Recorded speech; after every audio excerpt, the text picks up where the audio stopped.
Hi there, it's Sandra here from Creating Spain. Today I wanted to do a nice, elegant card with a stencil.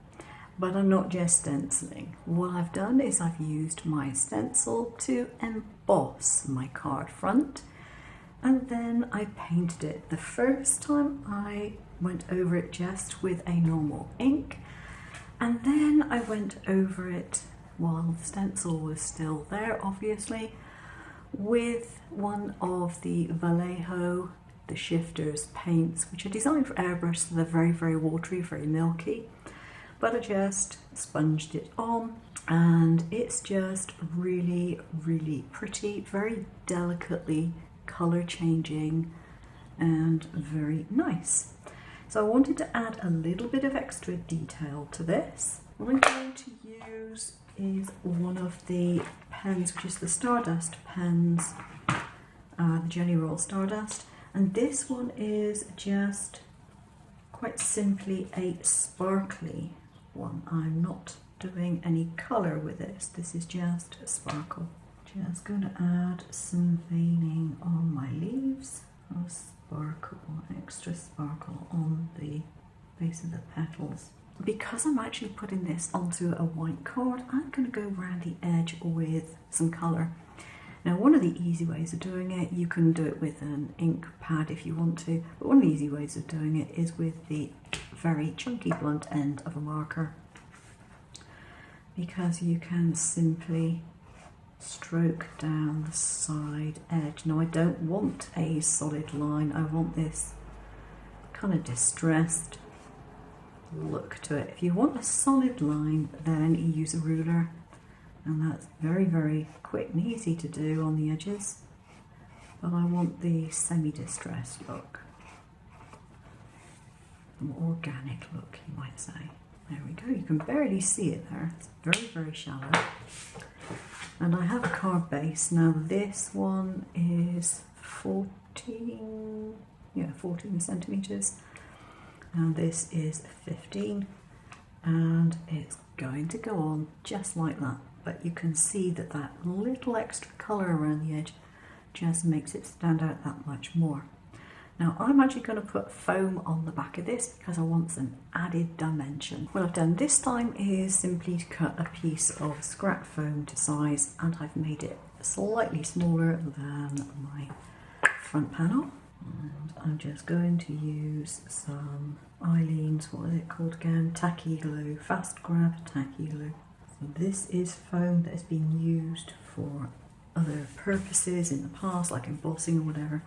It doesn't have to be perfect because no one is going to see this. It is simply to raise this up from the base of the card and stick it down, which I will do off camera because otherwise I will get it in the wrong place, as I invariably do when I try doing it underneath the camera. Next up is the sentiment. I've stamped a very simple thank you onto a heart design. This has got a curvy edge, wavy edge to it, and it was simply one that's on my brother's scan and cut already, so I sized it appropriately, scanned in my scrap of card with the sentiment stamped on it, and then put the shape in the right place. I have a piece of white string which I don't actually want to be white, so I'm going to use my alcohol marker and I'm going to cover it. Why not indeed? To finish this off, I've just put a foam pad on the back of the heart. Just going to take off the backing paper.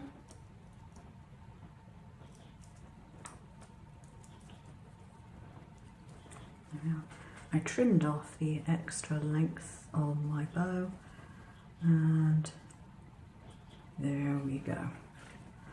One card finished. I have another version which I'm working on where I haven't actually coloured the embossing. So what I'm going to do with this one, I've drawn in a black pen around the edge of the design that's embossed, and I've given it quite a good gap. Now I'm going to put this to my scan and cut, and I'm going to do an interior offset of about 1 millimetre to make sure I don't get any of the black lines. So just so you can see, this is the item that I drew, and it's got a 1 millimetre inset all the way around. Now this is done actually on the machine, you don't have to use any software to do that. And this is what I end up with. For this one, I have taped the stencil down over the top. Because I'm using the stencil to emboss with, I haven't put adhesive on the back. You don't want to use an adhesive stencil when you're embossing because the chances are it's going to take your paper off with it when you remove it. So I've got a few little ink pads here that I've had for a long time, so I'm going to use some of those. And I'm just going to try and do a bit of shading on them. And I don't know how dark these are going to be, so okay, that's pretty light.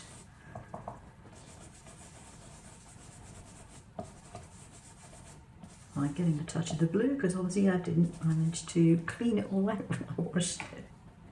I thought I had, and I obviously haven't. That's not a problem. I'm going to go in with some darker colour on there as well. Okay, let's do a bit here, I think. That's some of the darker one. And a little bit down there. Bit of the old stalk here and there. And the lower part of those leaves, but I'll do the rest of them in a lighter one. I'm going to go back to my paler one. And because I have a relatively small brush, although I'm getting some of this colour on the flowers, I'm not getting that much on it. I have another small brush in my stash, so I will use that. I do need a little bit of yellow for the centre of those flowers there.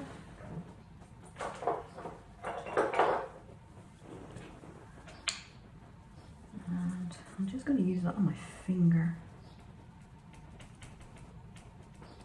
I think that will probably do the trick. Okay. I can always add some pen there if I need to or want to after that. And I'm going to go in with some of the pink.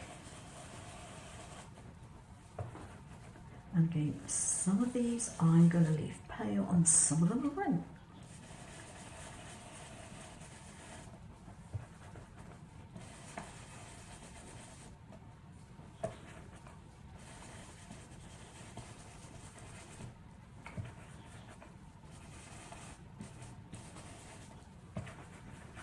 I'm not striving for realism here, so I really don't mind, you know, if a bit of the leaf colour goes on the flowers, that's fine. I just want to add the colour, I don't want to do anything else. A stronger colour, I think.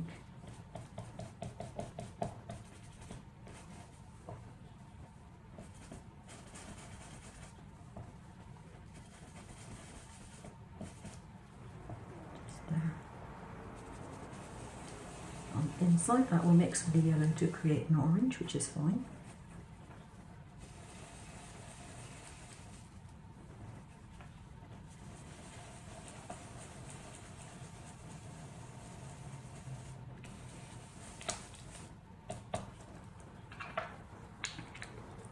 And then on some of these I'm going to go in with a much darker colour, which is, I think this is Sweet Plum. I did wonder if it's grape jelly, but it's not. And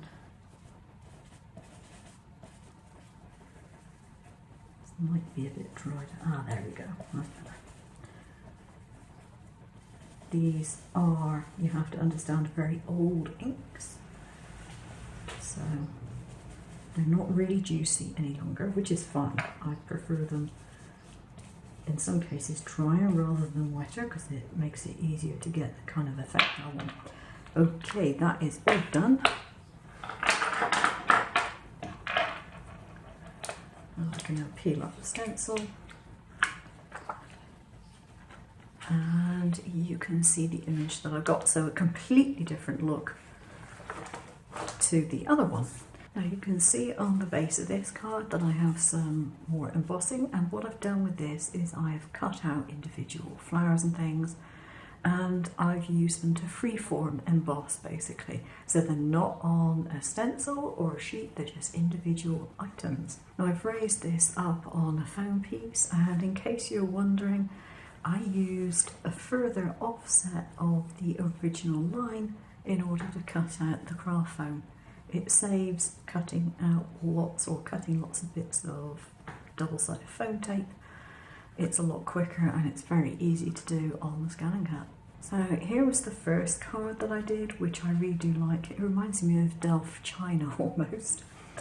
And I just think that is really quite pretty. And then here is the other one, which makes it look completely different. So this has got the embossed background, just with various cutouts embossed with those.